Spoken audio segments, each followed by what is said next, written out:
the wind was much more gentle due to the large number of trees surrounding him. Despite the entire ground being covered with snow, the young chief had no problem with finding the spot that was his destination. He knelt on the ground and wiped the snow away, quickly noticing a brown spot of dirt. He smiled slightly before standing up and thrusting the shovel into the ground. Chapter 32. Heather has told me that you already have a plan, Iret said, studying the board in front of him. 37 pieces were placed on a wooden platform on the table in his and Cammie's house. The board was divided into 121 squares, 11 in width and 11 in length. He was playing as the defender while Hiccup was the attacker. Care to enlighten me? I mean, I think I should know it since I'm your second in command, he added. To say that I have a plan is an overstatement, Hiccup commented, also studying the board in front of him. He was rubbing his beard, pondering on what move he should make. The first one was always the most important. Currently, I only have an idea on what we should do when we arrive at Berk, he explained, picking up one of his pieces. He moved it 3 squares ahead. Iret responded immediately by moving his own piece 2 squares to the left, capturing Hiccup's piece. With a small smile, he removed the small black wooden figure from the board. Still, I'd like to know it, Iret continued, smiling at his chief, daring him to make the next opening. You'll learn it when the time is right, Hiccup replied immediately, choosing to pick a piece from another camp. Right now, only Heather knows the details, and I intend to keep it that way. I think it will be much more impactful when you get to know it once we arrive at Berk. And what next? Iret asked, moving his own piece in response to Hiccup's attack. I mean, if the Berkians decide to attack us. We can't take more than 100 men with us, and you know it, they'll outnumber us 3 to 1. We have dragons, Hiccup countered, moving one of his pieces alongside the squares of the board. This should make them think twice. Also, I believe that our alliance with the Bog Burglars has more solid fundamentals than their alliance with the Berkians.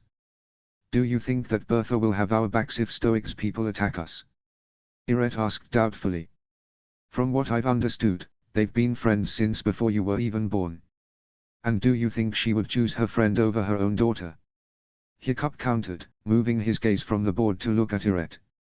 You really couldn't have chosen a better moment for that wedding, he added, capturing one of Iret's pieces. I'm more than sure that Bertha is loyal to us right now. Okay then, Iret commented, not sure if he was fully convinced by his words. Let's say that whatever it is that you have planned for our arrival works out, and we manage to survive a few days on Berk. What next? We go straight for the nest. No, Hiccup answered. We'll have to wait for the winter to end before we sail there, he added quickly.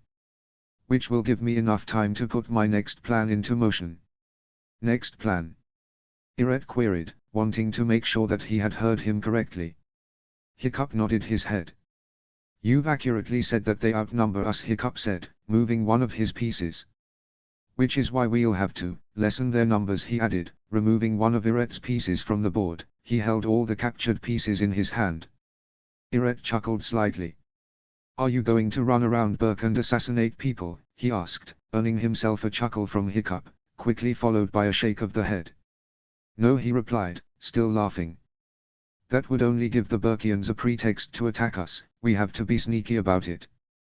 Then what do you propose? Iret asked, capturing one of Hiccup's pieces. He bit his lower lip as he examined the board. He lost almost all of his pieces while Hiccup lost only 5.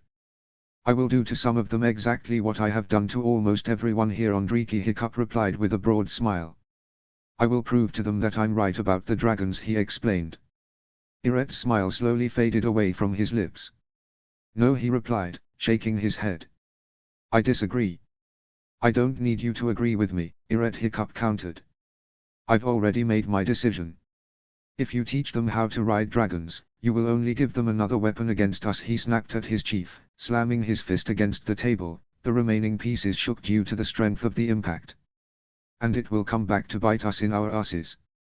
It won't happen, Hiccup replied calmly, pretending that he didn't hear Iret's outburst. His second-in-command raised one of his eyebrows. Oh, really? Please, tell me how you can be so certain of that. Because we will be the ones to train those dragons, Hiccup answered with a small smile.